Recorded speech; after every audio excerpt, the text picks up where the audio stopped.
taking shrooms at the co-working space. Literally walking around with fires. Oh, fire. I feel like shrooms have been normalized, especially with the microdosing. Yeah, true. It's making the tech field makes it more creative, I guess. You were saying. Yeah, microdosing's sort of been popularized. It was popularized like 10 years ago, but now it's sort of like not even in vogue. It's just normalized where they're handing them out at like wellness events. Like, hey, do some microdosing. Yeah, I guess that's like the pinnacle of tech networking event. So, what's new with you?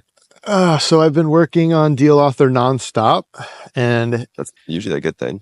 yeah, it's ruining my life in a really good way. We love to hear that. But you know how it is when you're launching a new thing, Yeah. and it's just a grind to get it up, Yeah. right? It's like you just got to get it up, and then that's when Honestly, the fun starts. Well, honestly, it's a grind to get it up, and then it's a grind to keep it going. Yeah, I would say for a while. yeah. I was on a date with a girl, and she's like, "Are you gonna have a launch party?" I was like, What are you No. doing, man? "No, the party's gonna be like a single high five, and then we're gonna get back to work." How do you launch a product without a launch party? Yeah, What are you doing? You can't do it. can you imagine? I was at do you know Skinny Dip, like the almonds? No. They're in like Target. They're like chocolate covered Oh yeah, almonds. yeah. I went to an event. They had like a pop up in Abercrombie, and it was crazy. It was like 20 bartenders all walking around with drinks and like samples. There was like a DJ. There was a dude out front like spinning a surfboard, like topless, like full of influencers. And you would never guess it's an event for almonds. So if they're doing that, I think you got to do something better. I know, but like, what's their budget for that party? You know, Seemed like quite a bit, yeah. and So you didn't even know who it was for. You just like show up and have a good time and then yeah, bounce. it was interesting. It's marketing in a nutshell. Yeah. So what are you spending all your time on for Deal Author? Marketing, honestly. So marketing, it's filming videos and editing videos, and that takes a fuckload of time. And I kind of wanted to hear your thought process on maybe your workflow in terms of creating content, because it's easy when you have your Oasis stuff. I felt it's like easy because you had optimized your app to look good on social media. But then you're doing some newer stuff now where there's going to be a talking head, but you're also sourcing video or, background content or, whatever ancillary content goes inside of the ad or the post. So how do you work around that workflow? Because to me, that's the biggest hurdle. It's like conceptualizing the post that you want to make, and then you guys are just like finding it on the internet, right? Yeah. I mean, there's certain types of posts that are easier than others. And I feel like as a startup, it's the same thing as building a product. Like you want to find the most minimal, like viable value content Yeah. that you can deliver that has the biggest impact until you can like build a content team. Yeah. Because like looking for a new source of inspiration or like a new viral sound is not realistic if you're the only one marketing and building the product. Usually like there's a team of like 3 people that's like searching for like trending sounds and trending formats, and like they can jump on it. Yeah, it's hard when I have a co-founder, and we also have, a designer who's very good, and we've got like a really great looking website, and he can spin up branded background content. Yeah. But it's not valuable, If I have a 90-second video and I'm sort of like cutting it every 4 seconds, I want a scene transition every 4 seconds for some, differentiation and to keep people interested. I just need cool, like random background shots, just like random creative. What types of videos are you creating? So there's a couple different strategies. I've created an alter ego. His name is Brian Deals, and he is an influencer brand manager. And so the first wave of videos and blogs is basically expert sort of content where I'm just explaining best practices, negotiation tactics, how to sort of source deals, how to not let deals fizzle away, and then slowly getting into competitors, like why competitors suck, what's the problems, what are the problem areas of the market in general, and then introducing Deal Author as the solution to all these problems. So there's sort of like a wave of videos. So you're building him as like an influencer in the space? Yeah, he's like the influencer of influencer managers. Yeah. How's that been going so far? A couple of videos did okay. Yeah. But on LinkedIn and TikTok. And I want to talk about like the LinkedIn Airbud strategy that we were doing and how it's probably not applicable, but it's gave me an idea for a similar strategy. But we're just building up a base now because we were supposed to launch maybe like a week ago, and there's like still a couple bugs that we have to fix. And so trying not to like burn myself out doing content now when it's not ready yet. Yeah, So yeah, now we're just like yeah. building up a I'm in the base. same state, honestly, with like with the app that I've been working on is we've been pushing marketing, but the app I don't think is like ready. And so it's a really hard thing. I think it helped to market immediately to like realize, oh, the app is not where it needs to be, but then like not pour like all the gas, like not really push it until we know it's gonna have like viral moments with people. Yeah. So now we've like kind of taken our step back, like we've gotten some creators, but we're not really scaling the system. Hopefully get like the app to a viral state. So Like using content as a way to get feedback to find like the right fit before like doing like the airbuds right scale type of thing. So you made a pivot recently. We don't have to talk about what it is or what you pivoted to, but I'm wondering how you came about that decision. Did you get initial users onboarded and then you saw it wasn't sticky enough? Mainly like when we'd screen record the app and post content, like it didn't hit. Like people didn't care. Okay. So clearly like The content of your initial value proposition wasn't hitting. So yeah. Okay. So like if it's like no one was sharing the videos with their friends, no one was saving it, no one was commenting. And there was like we'd get a ton of likes, but not a ton of downloads. So there just wasn't a strong enough draw. So clearly people weren't interested. So we pivoted to like a new assumption and now we're gonna test that out. How many videos did you run before you kind of made that decision? And like when you're on a new account and you're, because Oasis took a long time for you to build up to, 100K with million view videos. But when you're starting from scratch and you make a pivot so quickly, how many likes, likes are sort of irrelevant, but like how many shares and saves are you looking at on early videos? I feel like you can just tell if something is like special or not. Yeah. I mean, I probably posted like 50 or 70 videos. Okay. And it was pretty clear, like by the 50th video, if it's the same type of like response, like it's probably not. Okay. And also with Oasis, what helped is I would have like in-person conversations with people and I would see like their faces light up and it'd be crazy. Like I kind of knew it was gonna work in that case. Yeah. There was like some emotional involvement there as well, like for you to just like grind and pound through. Yeah. And I'm pretty sure even like on the first Oasis videos, even though they weren't getting a ton of likes or shares, people were like, one person would comment or something like that. Yeah. Comments can be valuable. So you spend most of your time ideating the content or creating the content? Yeah. Honestly, we have like a ton of ideas. There's like a backlog of concepts. There's a backlog of scripts. And so there's a backlog of raw footage of me just like yapping. Yeah. And so now it's like, I've just been spending all of my time pushing this into actual videos. I've outsourced some of it. I went to Fiverr.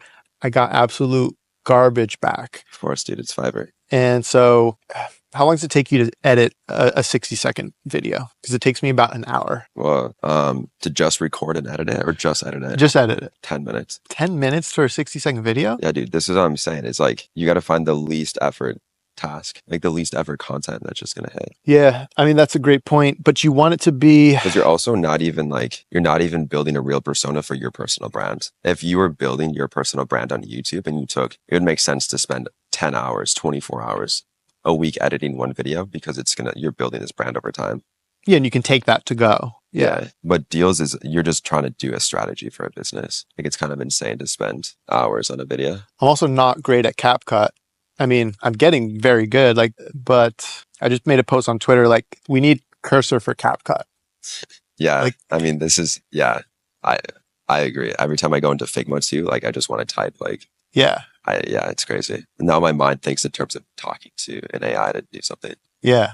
It totally is rewired. Now I expect it. But just like all the tiny things that you do to make a video good. Let's say I have a 60-second video and I have 10 transitions that I want to do. I want to splice it in those areas. I want to trim it up really tight. I want a different background image for each one of those things. I want to like zoom in and out slightly for each transition as well. And I want to layer in the basic transitions in between each slide. Then I want to get a nice cover and I want to have a nice title and I want to have captions that are in our branded font with our branded colors. That takes 60 minutes. Dude, it's an art form, CapCut.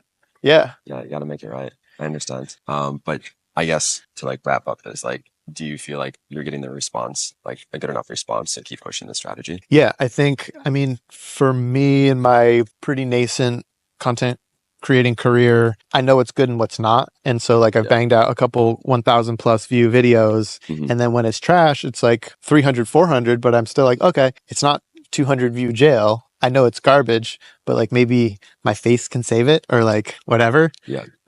So like if I like look good and I have a good script and I edit it well and it's actually valuable content for somebody, then I know like this will pop off. Yeah, that's a common thing in like the developer community these days is quality is like really it's super important now. Yeah. Because there's just so much noise. And so probably spending the extra minute to make it really quality, it's gonna have a huge impact. Yeah. Because I pushed out garbage and then I know like, It doesn't feel good either when you post garbage. Like it yeah, doesn't, just to get it out. And like I yeah, feel like you should never do that. it's like never a good thing is doing something that you're not Yeah. like it, even if it does well, honestly, I don't feel good after. Like as long as you're proud of the work that you do, then it's always a win, regardless of how well it does. Yeah. No, I agree. Although I disagree about the part like if I posted a shitty video and it ripped, No, I'm bro, like, all right, no. dog, I'm not gonna take That's how you that get down. I'm not tainted. archiving that No, one dude. because I didn't like it. Bro, the algorithm owns you. Yeah. Fuck the algorithm, dog. It's cool. Glad it's going well. Yeah. I mean, the product is pretty cool. The product's pretty cool. I think people will like it once it gets out there and it's applicable to a bunch of different other niches. So yeah, pretty How is excited. have you been going to a lot of LA Tech Week events? I've done absolutely nothing. I've been at my day job. Dude, what are you doing? I This is know. my question for you every time. I'm so jealous of the entrepreneur lifestyle where you can just like go to events and network and stuff. What about you? What did you hit up? Um, well, to comment on that lifestyle, I feel like it's more people should do it. Would recommend the Yeah. ability to like have that freedom. I was actually thinking about it today, and like, yeah, I'm really excited for the chance that like more people can have that freedom where they don't have to wake up every day and just have their soul sucked and just live like healthier lives, families. But yeah. Last year for Tech Week, I feel like I burned myself out because you look at the list and it's like 50 events per day and they all say investor founder meetup. So you feel like you have to go to all of them, but I've just been like doing like one per day. Okay. Some things my friends have invited me to. Any interesting Yeah, man. connections that you made out of it? Yeah. Definitely. Yeah, for sure. Like really good connections, but it's always so hard for me because I just want to like be like locked in front of my screen, just like coding or making content or talking to customers. Yeah. And it's like so hard when you get in that space, like want to go out and network. But like Yeah. last night, I met someone that works at the Superpower team. Oh, cool. Do you know Superpower? Yeah. So like that was cool. Like connections like that, I think can go a long way.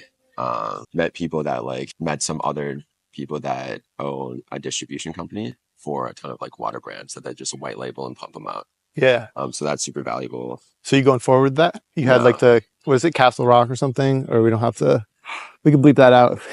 Oh no, that was a different thing. But yeah, no, I'm pretty confident I don't want to like scale into products again. Okay. I guess a big takeaway for me this week was like being reminded to work from a mission driven spot rather than like, yeah, like if you have a big enough like why, kind of like the how will figure itself out. And I feel like for a while for Oasis, the hard problems of everything's so expensive to test, like that was kind of making me less motivated to like tackle like my original mission for Oasis because it just seemed too hard. And Yeah. I was kind of like, I was changing the goal based on like how hard that task was.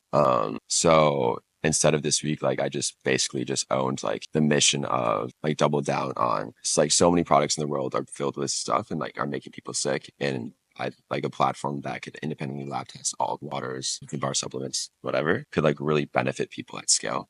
Yeah. And I went into Tech Week, like, I guess that's how I explained the mission of Oasis. And it got like just really good response. Oh, good. That was really motivating. And I think going out with that, Yeah. What's the problem or that like, you're solving, not the thing that I'm building? yeah, or like not being, just having like a higher mission instead of like my conversations with like people kept asking like, oh, so what water do you sell or what filter do you sell? And like, dude, you should totally sell a filter. Like that would go crazy. Yeah. But then when I came back at them with like a more mission driven story, like I think that like had a way better response too.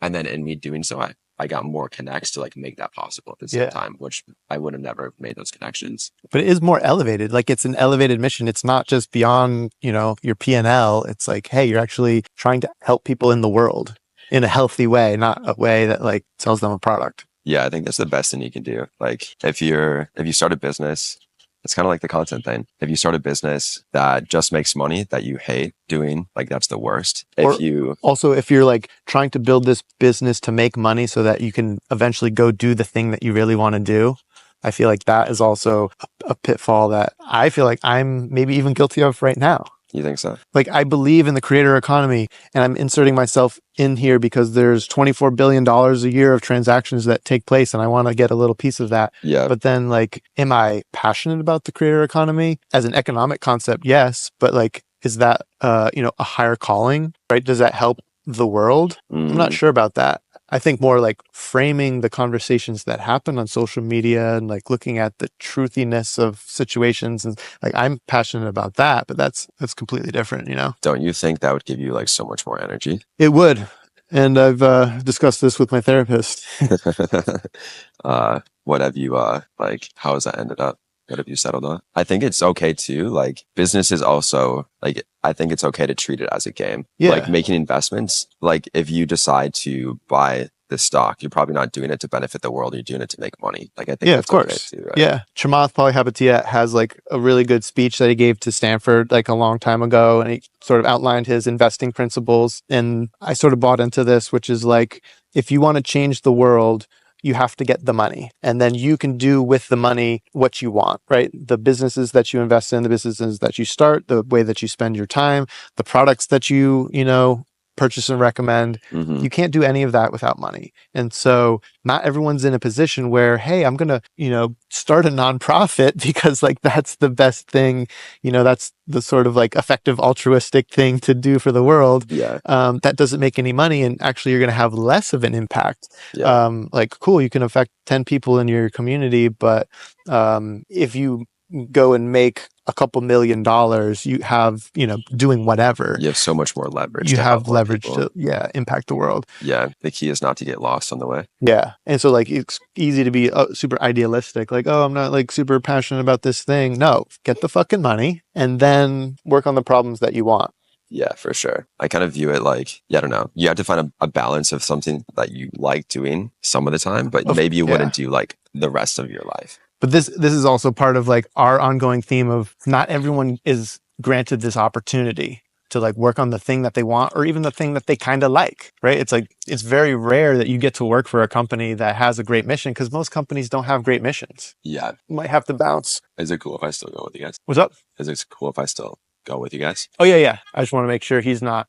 Yeah. This cob is actually pretty good. Oh, yeah. You feel a difference? I feel like it slowed my heart rate from the espresso I was drinking, but Elevated your heart rate just to slow it back down.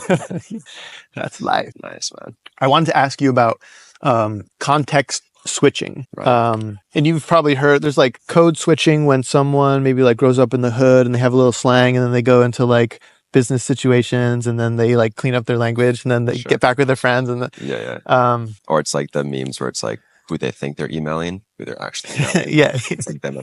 Yeah. But I think with this modern leverage of code and content, those are two very different disciplines. And I think about people who are bilingual, trilingual.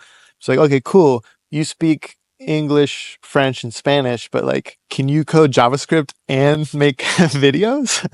And like switching back and forth to me is really hard. It's really hard. Like I do analytics at work. Yeah. And then, so it's like SQL, Excel. I don't really touch Excel much. Honestly, when I touch Excel now, like I'm so bad at it, but it's like, okay, I'm going to go from SQL to TypeScript to sourcing interesting pictures so that I can like film a script that I wrote and be like articulate on camera and then splice that all up with like cool edits. Very different skill sets. Totally different, man. You're doing the same thing, code and content. Like, how do you switch back and forth? How do you wrap your brain around that? Honestly, it doesn't come very naturally. Like as soon as I go into content mode, like I've had this problem. If I really focus on content, I'm not thinking about the product really. I'm just thinking about how to market it. And then when I go into the code, like when I have like Cursor open and ChatGPT, like I'm not thinking about content really. It's like you're in one space versus the other. Do you need time in between? That's actually a really good point. Like you're not thinking about the product when you're marketing it. You're thinking about how to sell it. And then when you're building the product, you're not, well, maybe you sometimes you are thinking about how to market it, maybe strategically before you dive in, but in both instances, you have to like lock in Yeah. both places. But how do you need time in between when you switch back and forth?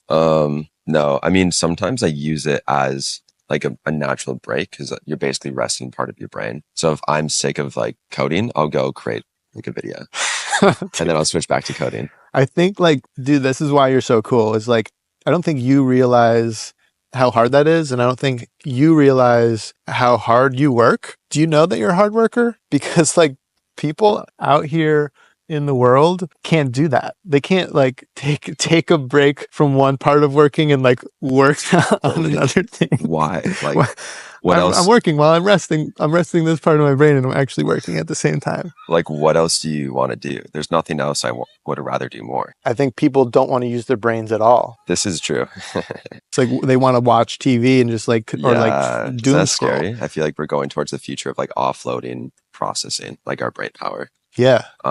Yeah, this is like another thing Jay Shetty said on the podcast I was listening to that the biggest lie he realized was like the biggest myth he realized was a lie is that the belief that someday you can turn off your brain. Like the belief that someday you'll have enough money, you'll have the lifestyle that you can just like, you won't face challenges. You won't have to be disciplined. You can just like switch it off and everything's going to be easy. You just pay for servants and they'll like make all your food for you and serve it to you.